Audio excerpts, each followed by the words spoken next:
When analyzing Shakespeare's Macbeth under the feminist lens, Lady Macbeth is revealed to be a major character in challenging and contributing to traditional gender norms. Lady Macbeth's unrestrained ambition and pursuit of power reveal a bold defiance of traditional gender roles, a key insight when analyzing her character through a feminist lens. Within the first act, Lady Macbeth's ambition for power is portrayed through her frustration towards Macbeth's hesitance to the throne. Her determination to unsex herself reveals the confinement of her gender role on the pursuit of power, and that stepping out of these roles are seen as unnatural. When Macbeth's prophesied fate is revealed to her, her reaction is to worry for him, wishing him to come home so that she may pour her spirits in his ear and chastise him with the valor of her tongue. This reinforces the societal expectations that men are the primary seekers of ambition, whereas women need only support the ambitions of their partners through encouragement. Lady Macbeth's inferiority is further revealed through her lack of political power within the relationship, a reflection of the patriarchal society in the real world. Macbeth is a thane of Cawdor and Glamis, while she is simply seen as a partner to him, despite her own efforts to gain power. Lady Macbeth's desperation leads to a manipulation of Macbeth, revealing her as a dominant character in the relationship, challenging social norms. The masculinity of her undaunted mettle that should compose nothing but males contrasts with traditional gender roles, highlighting the emotional control she has over Macbeth. However, this manipulation also exposes the stigmatization of ambitious women in society, portraying them as morally corrupt to justify their exclusions from power. Moreover, when analyzing Lady Macbeth's transition to cold-blooded cruelty with the feminist lens, the consequence of gender transgression is revealed. Lady Macbeth's descent into madness exposes the societal punishments that is faced by those who challenge social norms. The visions of the damned spots of blood on her hands serve as a symbol of both her personal guilt and the internalized shame imposed by a patriarchal society that condemns female ambition. Furthermore, her mental breakdown underscores the severe repercussions for defying gender expectations, particularly regarding women.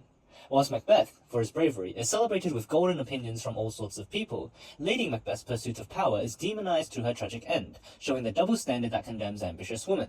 Her increasing isolation due to her ambition reflects the ostracization of women in patriarchal societies, which contrasts with Macbeth's camaraderie among men, revealing the difference in support men and women receive.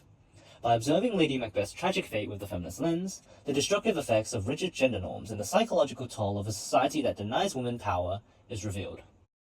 When analyzing Macbeth's inner conflict between his id, superego, and ego through a psychoanalytical lens, the illustration of how moral corruption can lead to psychological self-destruction is observed. Macbeth's internal conflict is revealed when analyzing the interplay within his psyche with a psychoanalytical lens. Macbeth's id, representing raw ambition and power, is ignited by the witch's perfectist report, and drives him towards impulsive and violent acts to satisfy his immediate desires. This unchecked ambition is the catalyst towards his traitorous murder of King Duncan, revealing ambition as a destructive force in his psyche. In contrast, Macbeth's superego embodies his moral compass, creating intense feelings of guilt and fear of consequences.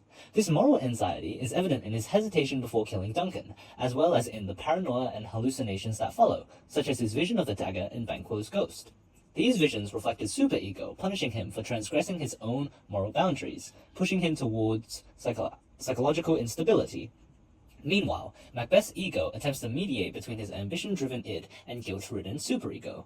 Initially, the ego tries to rationalize reasons to avoid murder, but ultimately succumbs to the id's pressure. As his ambition intensifies, Macbeth's ego increasingly justifies each violent act as necessary to secure his power, creating a cycle of rationalization and self-destructive behavior. By analyzing these internal conflicts with a psychoanalytical lens, an illustration of how the battle between unchecked desires and moral guilt can lead to complete psychological destruction is revealed. Furthermore, when analyzing this inner conflict between Macbeth's id, superego, and ego, the devastating consequences of moral corruption and the inevitable path to self-destruction is revealed. As Macbeth continues to prioritize his ambition over his conscience, he gradually silences his ego and numbs himself to guilt, losing his capacity for remorse. This moral erosion leaves him increasingly isolated and paranoid, as he perceives threats everywhere and trusts no one, even ordering the murder of close allies.